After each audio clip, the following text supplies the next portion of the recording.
Hello, അമ്മ മനസ്സിൻ്റെ പുതിയൊരു എപ്പിസോഡിലേക്ക് എല്ലാവർക്കും സ്വാഗതം. ചാനൽ ആദ്യമായിട്ട് കാണുന്നവരാണെങ്കിൽ ഒന്ന് സബ്സ്ക്രൈബ് ചെയ്യണേ.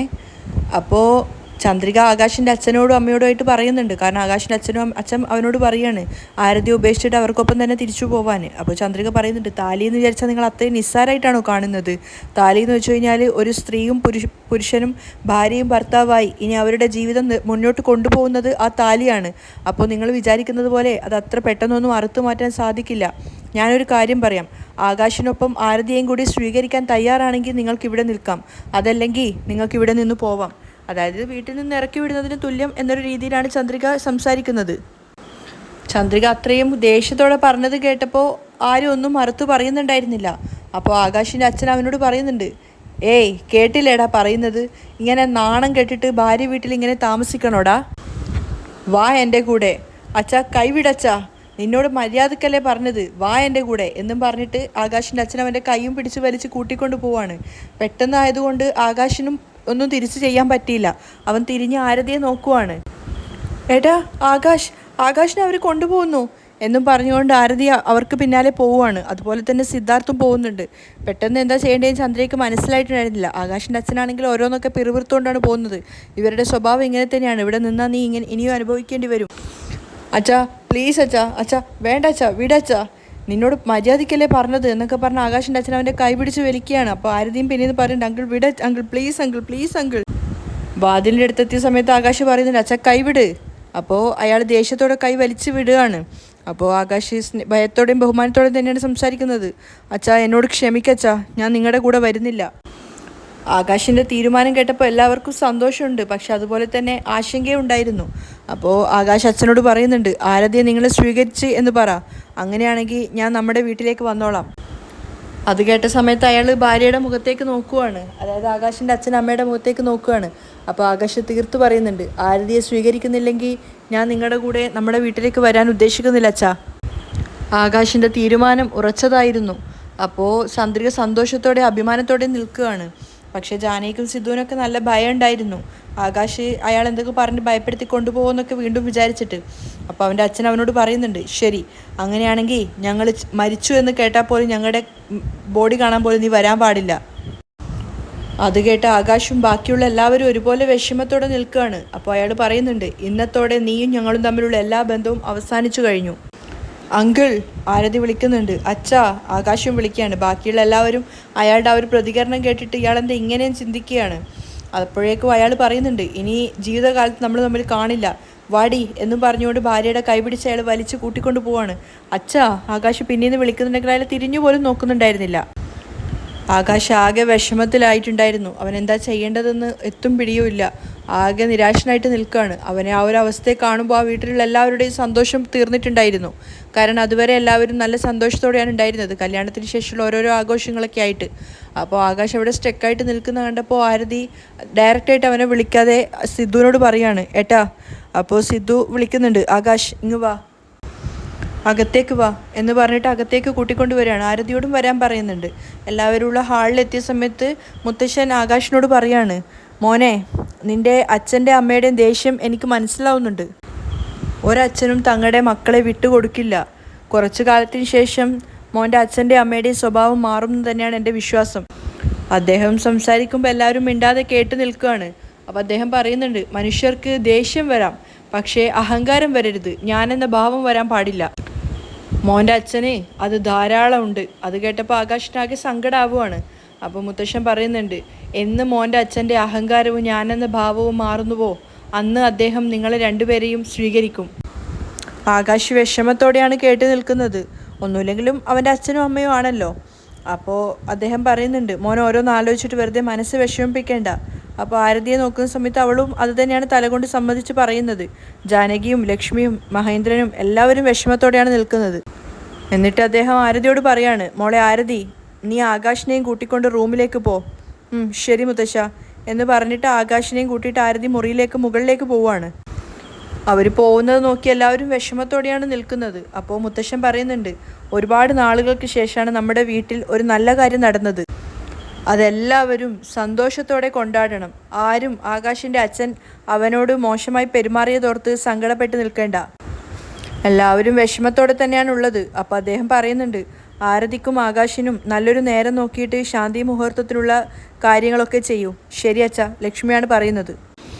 ജാനകിക്ക് ആകെ കൂടെ സങ്കടമാവുകയാണ് തൻ്റെ മകളുടെ അവസ്ഥ ഓർത്തിട്ട്. പക്ഷെ ചന്ദ്രികയ്ക്ക് സമാധാനമായിട്ടുണ്ടായിരുന്നു. കാരണം മുത്തശ്ശൻ പറഞ്ഞതുപോലെ ഇനിയൊരു പ്രശ്നങ്ങൾ ഉണ്ടാവില്ല എന്ന് അവൾക്കും തോന്നുവാണ്. അപ്പോൾ അദ്ദേഹം അതും പറഞ്ഞിട്ട് അവിടെ നിന്ന് പോവുകയാണ്. ചന്ദ്രികയും ലക്ഷ്മിയും ചേർന്ന് ജാനകിയെ സമാധാനിപ്പിക്കുന്നുണ്ട്. ആകാശ് നേരെ വന്നത് ടെറസിലേക്കായിരുന്നു. അവൻ അവിടെ നിന്ന് ഓരോരോ കാര്യങ്ങൾ ഓർത്തിട്ട് സങ്കടപ്പെടുവാണ്. കണ്ണൊക്കെ നിറഞ്ഞിട്ടുണ്ടായിരുന്നു. അപ്പോഴേക്കും ആരതി അവന് പിന്നാലെ അങ്ങോട്ടേക്ക് വന്നിട്ടുണ്ട്. ആകാശ് കണ്ണ് തുറക്കുന്നത് കണ്ടുകൊണ്ടാണ് ആരതി അങ്ങോട്ടേക്ക് വരുന്നത്. എന്നിട്ട് അവനോട് ചോദിക്കുന്നുണ്ട്, ഏയ് ആകാശ്, ഇതെന്താ ഇവിടെ വന്ന് നിൽക്കുന്നത്? വല്ലാത്ത കുറ്റബോധം തോന്നുന്നു ആരതി.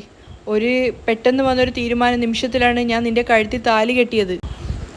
എന്നാൽ എൻ്റെ അച്ഛനെ എല്ലാവർക്കും മുന്നിൽ അപമാനപ്പെടുത്തിയല്ലോ എന്ന് ഓർക്കുമ്പോൾ വല്ലാത്ത വിഷമം തോന്നുന്നു. അപ്പോൾ ആരതിയും പറയുന്നുണ്ട്, ഇങ്ങനെ ഒരു കല്യാണം നടക്കുന്ന സത്യം പറഞ്ഞ് ഞാൻ എൻ്റെ സ്വപ്നത്തിൽ പോലും കരുതിയിരുന്നില്ല.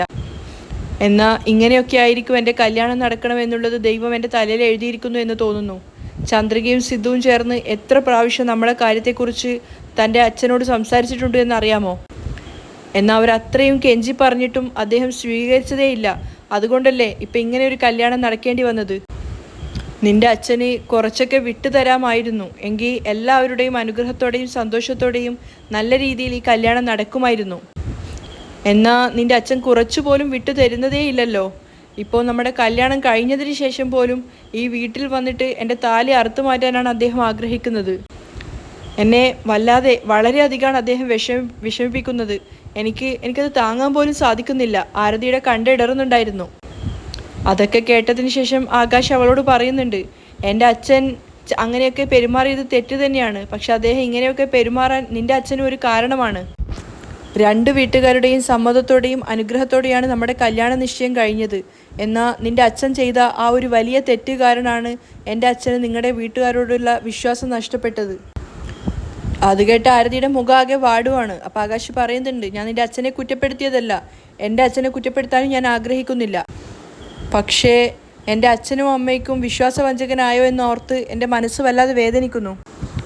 ആകാശ് പറഞ്ഞത് കേട്ടപ്പോൾ ആരതി പറയുന്നുണ്ട്, എൻ്റെ അച്ഛൻ്റെ മേൽ തെറ്റുണ്ട്, അതുപോലെ തന്നെ നിൻ്റെ അച്ഛൻ്റെ മേലും തെറ്റുണ്ട്. അവർ രണ്ടുപേരും ചെയ്ത തെറ്റ് കാരണം ഇന്ന് നമ്മൾ രണ്ടുപേരും സമാധാനമില്ലാതെ നിൽക്കുവാണ്. രണ്ടുപേരും വിഷമത്തോടു കൂടി അങ്ങോട്ടും ഇങ്ങോട്ടും തിരിഞ്ഞു നിൽക്കുകയാണ്. അപ്പോൾ അത് കണ്ടുകൊണ്ടാണ് ചന്ദ്രിക മുകളിലേക്ക് കയറി വരുന്നത്. അവൾ അല്പസമയം അവിടെ മാറി നിന്ന് അവർ രണ്ടുപേരെയും നോക്കിയപ്പോൾ തന്നെ അവൾക്ക് മനസ്സിലായി എന്തോ ഒരു വിഷമത്തിലാണ് രണ്ടുപേരും നിൽക്കുന്നതെന്ന്. രണ്ടുപേരും കുറച്ച് അകന്നായിട്ട് നിൽക്കുന്നത്. അപ്പോൾ ചന്ദ്രിക അവർക്ക് അടുത്തേക്ക് പോയിട്ട് ചോദിക്കുന്നുണ്ട്, ഇതെന്താ രണ്ടുപേരും ഇവിടെ വന്ന് നിന്ന് വല്ലാത്ത സങ്കടത്തോടെ നിൽക്കുന്നത്? അത് കേട്ട സമയത്ത് ആരതി പെട്ടെന്ന് ഞെട്ടിയിട്ട് അവളുടെ കണ്ണ് തുടക്കുവാണ്. ആകാശ് ചന്ദ്രികയെ നോക്കിയപ്പോൾ അവൾ പറയുന്നുണ്ട്, ആകാശിൻ്റെ അച്ഛൻ ദേഷ്യത്തോടെ പെരുമാറിയത് എന്താണെന്ന് വെച്ചാൽ, നമ്മുടെ മക്കൾ നമ്മൾ പറയുന്നത് അനുസരിച്ചില്ലെങ്കിൽ എല്ലാ മാതാപിതാക്കൾക്കും ദേഷ്യം വരും. ആകാശ് സമാധാനത്തോടെ ചന്ദ്രിക പറയുന്നത് കേട്ട് നിൽക്കുകയാണ്, ഒപ്പം ആരതിയും. അപ്പോൾ ചന്ദ്രിക പറയുന്നുണ്ട്, നിങ്ങളുടെ അച്ഛനോ അമ്മയും തീരുമാനിച്ച പെണ്ണിനെ വേണ്ടാന്ന് പറഞ്ഞിട്ട് നിങ്ങൾ ആരതിയെ കല്യാണം കഴിച്ചില്ലേ? അദ്ദേഹത്തിൻ്റെ മനസ്സ് ഒരുപാട് വേദനിച്ച് കാണുമല്ലോ. അതുകൊണ്ട് തന്നെ ആരതിയെ പെട്ടെന്നൊന്നും സ്വീകരിക്കാൻ അദ്ദേഹത്തിന് സാധിക്കില്ല. ഇത് അവർക്ക് നിങ്ങൾ ചെയ്ത ഏറ്റവും വലിയ ദ്രോഹമായിട്ട് പോലും അവർക്ക് തോന്നിയേക്കാം. ആകാശ് വിഷമത്തോടെയാണ് കേട്ടു നിൽക്കുന്നത്. ഇതൊക്കെ കുറച്ചു നാളത്തേക്ക് മാത്രമേ കാണുള്ളൂ. കാലം എല്ലാ മുറിവിനെയും മായ്ക്കും. കുറച്ച് മാസങ്ങൾ കഴിഞ്ഞാൽ നിങ്ങളുടെ അച്ഛൻ്റെ അമ്മയുടെ മനസ്സിലുള്ള ഈ ഒരു ദേഷ്യമൊക്കെ മാറും. നിങ്ങൾ രണ്ടുപേരും ഏതൊരു അവസ്ഥയിലും നിങ്ങളുടെ പ്രണയം പരസ്പരം ആർക്കു വേണ്ടിയും വിട്ടുകൊടുക്കാതിരിക്കുക. എപ്പോഴും നിങ്ങളുടെ പ്രണയം നിങ്ങൾക്കിടയിൽ തന്നെ ഉണ്ടാവണം. അത് കേട്ട് അവർ രണ്ടുപേരും പരസ്പരം നോക്കുവാണ്. അപ്പോൾ ചന്ദ്രിക പറയുന്നുണ്ട്, നിങ്ങൾ രണ്ടുപേരും സന്തോഷത്തോടെ പരസ്പരം ജീവിക്കാൻ വേണ്ടിയല്ലേ എല്ലാവരും ആഗ്രഹിക്കുന്നത്. തീർച്ചയായും ഒരു ദിവസം നിങ്ങളുടെ അച്ഛനും അമ്മയും ആരതിയെ അവരുടെ മരുമകളായി സ്വീകരിക്കും. ആരതി സന്തോഷത്തോടെ ആകാശിനെ നോക്കുന്ന സമയത്ത് ചന്ദ്രികയുടെ ഉപദേശം കേട്ട് നിൽക്കുവാണ് ആകാശ്. അപ്പോൾ അവൾ പറയുന്നുണ്ട്, അതിനുവേണ്ടി കുറച്ചു കാലം നിങ്ങൾ ക്ഷമയോടെ കാത്തിരുന്നേ പറ്റൂ. ആകാശ്, നാളെ ഞാനും സിദ്ധു സാറും പോയി നിങ്ങളുടെ അച്ഛനെയും അമ്മയും കണ്ട് സംസാരിക്കും. അവർ ഞങ്ങളോട് ദേഷ്യത്തോടെ പെരുമാറിയാലും ശരി, ഞങ്ങളെ അപമാനിച്ചാലും ശരി, അതൊക്കെ ഞങ്ങൾ ക്ഷമയോടെ കേട്ട് നിന്നോളാം. അത് കേട്ടപ്പോൾ ആകാശിന് ചെറിയൊരു സമാധാനം തോന്നുവാണ്. അപ്പോൾ ചന്ദ്രിക വീണ്ടും പറയുന്നുണ്ട്, തീർച്ചയായിട്ടും അവർക്ക് നിങ്ങളോടുള്ള ദേഷ്യം കുറയുന്നത് വരെ ഞങ്ങൾ അവരോട് രണ്ടുപേരോടും തുടർച്ചയായി സംസാരിച്ചു കൊണ്ടേയിരിക്കും. തീർച്ചയായിട്ടും ഒരു ദിവസം അവർ നിങ്ങളെ രണ്ടുപേരെയും സ്വീകരിക്കും. അതല്ലാതെ നിങ്ങൾ ആർക്കു വേണ്ടിയും ഇങ്ങനെ വിഷമിക്കേണ്ട കാര്യമില്ല. ആരതിക്ക് ചന്ദ്രിക പറഞ്ഞത് കുറച്ചുകൂടി മനസ്സിലായിട്ടുണ്ടായിരുന്നു. പക്ഷേ ആകാശിന് അപ്പോഴും വിഷമം മാറിയിട്ടില്ല. അപ്പോൾ ആരതിയോട് പറയാണ്, ആരതി നീ ആകാശിനെയും കൂട്ടിയിട്ട് താഴേക്ക് പോയിക്കോ. വാ ആകാശ്. ആരതി അവനെയും കൂട്ടി താഴേക്ക് പോവാണ്. ചന്ദ്രിക അപ്പോൾ ആകെ വിഷമത്തോടെയാണ് നിൽക്കുന്നത്. രാത്രിയായ സമയത്ത് ആരതിയുടെയും ആകാശിൻ്റെയും മണിയറ ഒരുക്കുന്ന തിരക്കിലാണ് സിദ്ധു. മുല്ലപ്പൂവൊക്കെ വെച്ച് നല്ല അടിപൊളിയായി ഡെക്കറേറ്റ് ചെയ്ത ശേഷം അവൻ ചിന്തിക്കുന്നുണ്ട്, എല്ലാം ചെയ്തു, എന്നാലും എന്തിൻ്റെയോ ഒരു കുറവുള്ളതുപോലെ. ഈ പൂ ഡെക്കറേറ്റ് ചെയ്തില്ല. ബെഡിലിടേണ്ട പൂവിനെ കുറിച്ചാണ് അവൻ പറഞ്ഞത്. അതൊരു പാത്രത്തിൽ നിന്ന് എടുത്തിട്ട് റോസാപ്പൂവിൻ്റെ ഇതളുകളായിരുന്നു. അതുകൂടി ബെഡിൽ വിടർത്തിയിടുവാണ്. പൂവ് വിടർത്തിയിട്ടതിന് ശേഷവും സിദ്ധു നോക്കി നിന്നിട്ട് വിചാരിക്കുന്നുണ്ട്, എന്നാലും എന്തിൻ്റെയോ ഒരു കുറവുള്ളത് പോലെയുണ്ടല്ലോ. ഈ ബെഡിൽ ഹാർട്ടൊക്കെ വരയ്ക്കുന്നത് നന്നായിട്ടുണ്ടാവും, പക്ഷേ ഇനി പൂവില്ലല്ലോ. അപ്പോഴേക്കും പിന്നീന്ന് ചന്ദ്രികയുടെ വിളി കേൾക്കുകയാണ്, സർ. ചന്ദ്രിക 2 പാത്രത്തിലായിട്ട്, ഒരു പാത്രത്തിൽ മുല്ലപ്പൂവിൻ്റെ ഇതളുകളും ഒരു പാത്രത്തിൽ റോസാപ്പൂവിൻ്റെ ഇതളുമായിട്ടാണ് വന്നിട്ടുണ്ടായിരുന്നത്. പാത്രം നിറയെ ഉണ്ടായിരുന്നു. എന്താ സർ, ഡെക്കറേഷനൊക്കെ കഴിഞ്ഞോ? ചന്ദ്രിക ചോദിക്കുകയാണ്. അപ്പോൾ അവൻ ചിരിച്ചുകൊണ്ട് പറയുന്നുണ്ട്, ഡെക്കറേഷനൊക്കെ കഴിഞ്ഞു ചന്ദ്രിക, എന്നാൽ ബെഡിലിടാൻ വേണ്ടി കുറച്ച് പൂവ് തിരഞ്ഞുകൊണ്ടിരിക്കുകയായിരുന്നു. കൃത്യം ആ സമയത്ത് തന്നെയാണ് താൻ പൂവുമായിട്ട് വന്നിട്ടുള്ളത്. കൊള്ളാലോ, സാറ് റൂമൊക്കെ നന്നായിട്ട് അലങ്കരിച്ചിട്ടുണ്ടല്ലോ. അപ്പോൾ സിദ്ധു ചുറ്റിലും നോക്കിക്കൊണ്ട് പറയാണ്, ചന്ദ്രിക ഇതൊക്കെ എന്ത്, നമ്മുടെ ഫസ്റ്റ് നൈറ്റ് നോക്കിക്കോ, ഇതിനേക്കാളും നന്നായിട്ട് ഞാൻ അലങ്കരിക്കും. അത് കേട്ട സമയത്ത് ചന്ദ്രിക ആകെ നാണത്തോടെ നിൽക്കുകയാണ്. ഒന്ന് പോ സാറേ, ഏതു നേരം നോക്കിയാൽ ഇത് തന്നെയേ പറയാനുള്ളൂ. അയ്യോ നോക്ക്, നാണം. ഇന്നാ ഈ പൂ പിടിക്ക്, എനിക്ക് പോകണം. എന്തായാലും പോകണോ? സിദ്ധു കളിയാക്കുന്ന കേട്ടപ്പോൾ ചന്ദ്രിക വേഗം പൂവും കൊടുത്തിട്ട് അവിടുന്ന് പോവാണ്. അപ്പോൾ അവളുടെ കാൽക്കലുണ്ടായിരുന്ന കൊലുസ് അവിടെ അഴിഞ്ഞു വീണിട്ടുണ്ടായിരുന്നു. അത് കണ്ടിട്ട് സിദ്ധു വിളിക്കുന്നുണ്ട്, ചന്ദ്രിക. സിദ്ധു വിളിച്ചത് കഴിഞ്ഞിട്ട് ചന്ദ്രിക നിന്ന സമയത്ത് അവൻ പറയുന്നുണ്ട്, ചന്ദ്രിക നിൻ്റെ പാദസരം ഇവിടെ അഴിഞ്ഞു വീണിരിക്കുക, എന്താ വേണ്ടേ? അത് ഒരു കാലിൻ്റെ ലൂസാണ് സർ, അതുകൊണ്ടായിരിക്കും അഴിഞ്ഞു വീണത്. തരൂ സർ. അപ്പോൾ സിദ്ധു പറയാണ്, ഈ കൊലുസ് ഞാൻ ഇട്ട് തരട്ടെ? അതൊന്നും വേണ്ട, ഞാൻ ഇട്ടോളാം. അല്ല ചന്ദ്രിക, ഞാൻ ഇട്ട് തരാം. വേണ്ട, ഞാൻ തന്നെ ഇട്ടോളാം. ചന്ദ്രിക വീണ്ടും അതിനുവേണ്ടി കൈ കാണിക്കുകയാണ്. ഇല്ല ചന്ദ്രിക, ഞാൻ തരില്ല. അയ്യോ തരൂ സർ, തമാശ കളിക്കാതെ. ചന്ദ്രിക, ഞാൻ പറഞ്ഞു കഴിഞ്ഞല്ലോ, ഞാനേ നിനക്ക് ഈ കൊലുസ് ഇട്ട് തരുള്ളൂ. അപ്പോഴും ചന്ദ്രിക അത് പിടിച്ച് വലിക്കാൻ നോക്കുകയാണ്. സർ തരൂ എന്ന് പറഞ്ഞിട്ട് സിദ്ധുവിൻ്റെ കയ്യിൽ നിന്ന് അവൾ തട്ടിപ്പറിക്കാൻ ശ്രമിക്കുന്നുണ്ട്. പക്ഷേ സിദ്ധു അത് വിട്ട് കളിച്ചുകൊണ്ടേ ഇരിക്കുകയാണ്. അവസാനം അത് എടുക്കുന്നു വന്നപ്പോൾ അവർ രണ്ടുപേരും ആ ഒരു ബെഡിന് ചുറ്റും ഓടി കളിക്കുന്നുണ്ടായിരുന്നു. ചന്ദ്രിക അവനെ പിടിക്കാൻ വേണ്ടി പിന്നാലെ ഓടുവാണ്. പക്ഷേ ചന്ദ്രികയ്ക്ക് സിദ്ധുവിനെ കിട്ടുന്നില്ല. അവസാനം ക്ഷമ കെട്ടിയിട്ട് അവൾ നിന്നിട്ട് പറയുന്നുണ്ട്, മതി സർ, എനിക്ക് ഈ കൊലുസ് വേണ്ട, സർ തന്നെ എടുത്തോളൂ. ചന്ദ്രിക നിൽക്ക്. ഒറ്റ കൊലുസിട്ടിട്ട് ഒരു പെണ്ണ് നടക്കാൻ പാടില്ല. അങ്ങനെ നടന്നെന്ന് വെച്ചോ, അങ്ങനെ നടന്നാൽ അവരുടെ അമ്മയ്ക്കും അച്ഛനും എന്തെങ്കിലുമൊക്കെ സംഭവിക്കുന്ന. അതുകൊണ്ട് ഈ കൊലുസ് നീ തന്നെ ഇട്ടോ. സിദ്ധു അത് അവൾക്ക് നേരെ നീട്ടിയപ്പോൾ ചന്ദ്രിക വാങ്ങാൻ ശ്രമിക്കുന്നുണ്ട്. പക്ഷേ വീണ്ടും അവൻ കളിപ്പിക്കുകയാണ്. അപ്പോൾ ചന്ദ്രിക, എന്താ സർ? അപ്പോൾ സിദ്ധു കൊടുക്കുകയാണ്. ശരി, അലങ്കാരമൊക്കെ വേഗം ചെയ്ത് തീർക്കാൻ നോക്ക്, ഞാൻ പോയി ആരതിയെ കൂട്ടിയിട്ട് വരാം എന്ന് പറഞ്ഞിട്ട് ചന്ദ്രിക പുറത്തേക്ക് പോവുകയാണ്. അപ്പോൾ സിദ്ധു അവൾ പോകുന്നത് തന്നെ നോക്കി നിൽക്കുന്നുണ്ട്. നമുക്കിനി എന്നാണോ ഇതൊക്കെ ഉണ്ടാവുക വിധിച്ചിരിക്കുന്നത് എന്നൊക്കെ അവൻ സ്വയം പറഞ്ഞുകൊണ്ട് ബെഡിൽ ബാക്കിയുണ്ടായിരുന്ന പൂവ് വെച്ചിട്ട് ലവിൻ്റെ ഒരു ഡിസൈനൊക്കെ ചെയ്യുവാണ്. അടിപൊളിയാക്കിയിട്ടുണ്ടായിരുന്നു. സിദ്ധു ഫുൾ ചെയ്ത് കഴിഞ്ഞപ്പോൾ ആരോ വാതിലിൽ മുട്ടുന്ന ശബ്ദം കേൾക്കുന്നു. അപ്പോൾ അവൻ ചിന്തിക്കുന്നുണ്ട്, ഇത്ര പെട്ടെന്ന് ആരതിയും കൂട്ടിയിട്ട് വന്നോ? പക്ഷേ വാതിൽ തുറന്ന് വന്നത് ചന്ദ്രികയായിരുന്നു. ഒരു നാടൻ ലുക്കിലാണ് ചന്ദ്രിക വന്നിട്ടുണ്ടായിരുന്നത്. നല്ല തമിഴത്തി കുട്ടിയായിട്ട് സാരിയൊക്കെ ചുറ്റി കയ്യിൽ മൊന്തയിൽ പാലൊക്കെ എടുത്തിട്ടാണ് വന്നിട്ടുള്ളത്. സിദ്ധു ഇങ്ങനെ അതിശയത്തോടെ നോക്കി നിൽക്കുമ്പോൾ ചന്ദ്രിക നാണത്തോടെ തലതാഴ്ത്തി നിൽക്കുകയാണ്. അപ്പോൾ ഒരു സ്വപ്നം പോലെയാണ് പിന്നീട് കാണിക്കുന്നത്. സിദ്ധുവിൻ്റെ ഒരു രൂപം തന്നെ മാറിയിട്ടുണ്ടായിരുന്നു. അവൾക്കൊത്തെ, അതായത് നമ്മുടെ ചന്ദ്രിക തമിഴ് ലുക്കിൽ കയറിയ വന്നതുപോലെ തന്നെ സിദ്ധുവും കട്ടി മീശയൊക്കെ വെച്ച് ഒരു തമിഴനെ പോലെയാണുള്ളത്. ശരിക്കും പറഞ്ഞാൽ നമ്മുടെ കമലഹാസനെയും രേവതിയെയും പോലെ. അപ്പോൾ ആ ഒരു ലുക്ക് തന്നെയാണ് ഉണ്ടായിരുന്നത്. കമലഹാസനെ പോലെ സിദ്ധാർത്ഥ് ഇരിക്കുകയാണ് തൊട്ടു മുന്നിലായിട്ട്, രേവതി ഇരുന്നത് പോലെ പുതിയ പെണ്ണിനെ പോലെ കല്യാണ പെണ്ണായിട്ട് ചന്ദ്രിക ഇരുന്നിട്ടുണ്ടായിരുന്നു. അപ്പോൾ ചന്ദ്രിക തലതാഴ്ത്തി നാണത്തോടെ ഇരിക്കുന്ന സമയത്ത് കമലഹാസൻ്റെ ഗൗരവത്തോടെയാണ് സിദ്ധാർത്ഥ് ഇരിക്കുന്നത്. അപ്പോൾ ചന്ദ്രിക ഇങ്ങനെ പാടുവാണ്, ചേട് പഴക മഞ്ചൾ സീറ് പഴക മറക്ക മനം കൂടവില്ലയേ. അങ്ങനെ ചന്ദ്രിക പാട്ട് പാടിക്കൊണ്ടിരിക്കുന്ന സമയത്ത് സിദ്ധാർത്ഥ് അവളുടെ കൈകളിൽ പിടിക്കുകയാണ്.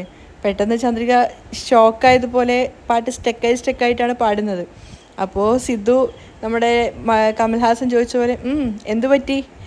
അത് പിന്നെ വെറും കാറ്റ് മാത്രമേ വരുന്നുള്ളൂ, ചന്ദ്രിക ഇടറിക്കൊണ്ട് പറയുകയാണ്. അത് കേട്ട സമയത്ത് സിദ്ധു അവളുടെ കയ്യിൽ വെച്ചിട്ടുണ്ടായിരുന്ന കൈ പിൻവലിക്കുകയാണ്, ആ ഒരു ഭയം കൊണ്ട് പാഴാതിരിക്കണ്ടെന്ന് വിചാരിച്ചിട്ട്. എടുത്തു എന്നൊരർത്ഥത്തിൽ അവളെ നോക്കുവാണ്. പെട്ടെന്ന് അപ്പം തന്നെ അവൾ പറയുന്നുണ്ട്, ഇല്ല കൈവച്ചത് കൊണ്ടല്ല, അതുകൊണ്ടല്ല പാട്ട് വരാത്തത്. എന്നിട്ട് അവൻ വീണ്ടും ചന്ദ്രികയുടെ കയ്യിലിട്ടിട്ടുണ്ടായിരുന്ന വളകൾ ചേർത്തിട്ട് കൈ പൊന്തിച്ചെടുക്കുകയാണ്. എന്നിട്ട് അവളുടെ മുഖത്ത് നോക്കിയിട്ട് ബാക്കി അവനാണ് പാടുന്നത്. മറക്ക മനം കൂടതില്ലയേ, റൈറ്റ്?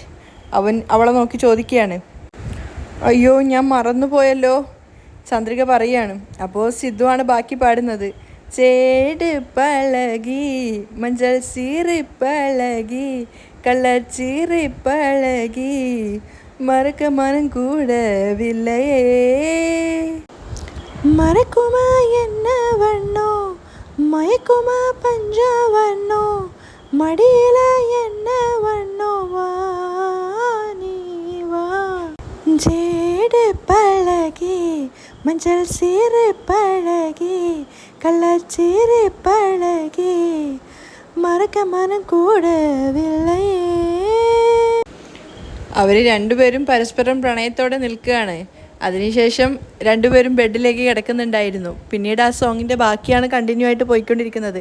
അതേ വേഷത്തിൽ തന്നെയാണ് ചന്ദ്രികയും സിദ്ധാർത്ഥവും ഉണ്ടായിരുന്നത്. മുഴുവനായിട്ട് ആ സോങ് അതേപോലെ എടുത്തു വെച്ചിട്ടുണ്ടായിരുന്നു. ആ ഒരു തമിഴ് ലുക്കിൽ ചന്ദ്രികയും അതുപോലെ കമൽഹാസനെ പോലെ സിദ്ധാർത്ഥുമായിട്ട് മീശയൊക്കെ വെച്ചു, കട്ടി മീശയൊക്കെ വെച്ചിട്ട് ആ ഒരു സോങ്ങിൻ്റെ അതേ ഒരു പാറ്റേണിൽ തന്നെയാണ് എടുത്തു വെച്ചിട്ടുണ്ടായിരുന്നത്. അവസാനം സ്വപ്നത്തിലാണ് സിദ്ധാർത്ഥ് ഉണ്ടായിരുന്നത്. ആരതിക്കും ആകാശിനും വേണ്ടി ഒരിക്കൽ ബെഡിൽ കിടന്നുകൊണ്ട് സിദ്ധാർത്ഥ് ഇങ്ങനെ ഉറങ്ങുകയാണ്. ആ സമയത്തൊക്കെ അവനിങ്ങനെ പാടുന്നുണ്ട്, മറക്ക മനം കൂടവില്ലയേ. ചന്ദ്രിക അങ്ങോട്ടേക്ക് കയറി വരുമ്പോൾ കാണുന്ന കാഴ്ച ആരതിയുടെ ബെഡിൽ സിദ്ധു കിടന്നിട്ട് ഇങ്ങനെ മൂളിക്കൊണ്ട് പാടുന്നതാണ്. അപ്പോൾ അവളിങ്ങനെ സ്വയം പറയുന്നുണ്ട്, ഇതെന്താ ആരതിക്കും ആകാശിനും വേണ്ടി ഒരിക്കൽ ബെഡിൽ ഇദ്ദേഹം തന്നെ കയറി കിടക്കുന്നത്? സിദ്ധു സർ, അവൾ വിളിച്ചപ്പോഴൊന്നും അവൻ എഴുന്നേൽക്കുന്നില്ല. അവനിങ്ങനെ സോങ് പാടിക്കൊണ്ടേ ഇരിക്കുകയാണ് ഉറക്കത്തൊക്കെ. അപ്പോൾ ചന്ദ്രിക അത് കേട്ടിട്ട് പറയുന്നുണ്ട്, ആഹാ കിടന്നുറങ്ങിയതും പോരാതെ സ്വപ്നം കണ്ടോണ്ടിരിക്കുകയാണോ? എന്നിട്ട് അവൾ കയ്യിലെടുത്ത് വെച്ചിട്ടുണ്ടായിരുന്ന വെള്ളം എടുത്ത് അവൻ്റെ മുഖത്തേക്ക് ഒറ്റ തെറിപ്പിക്കലായിരുന്നു. ആ സമയത്ത് സിദ്ധാർത്ഥ് ചാടി ഞെട്ടി ഉണരുകയാണ്. അവിടെയാണ് ഇന്നത്തെ എപ്പിസോഡ് വൈൻഡപ്പ് ചെയ്യുന്നത്.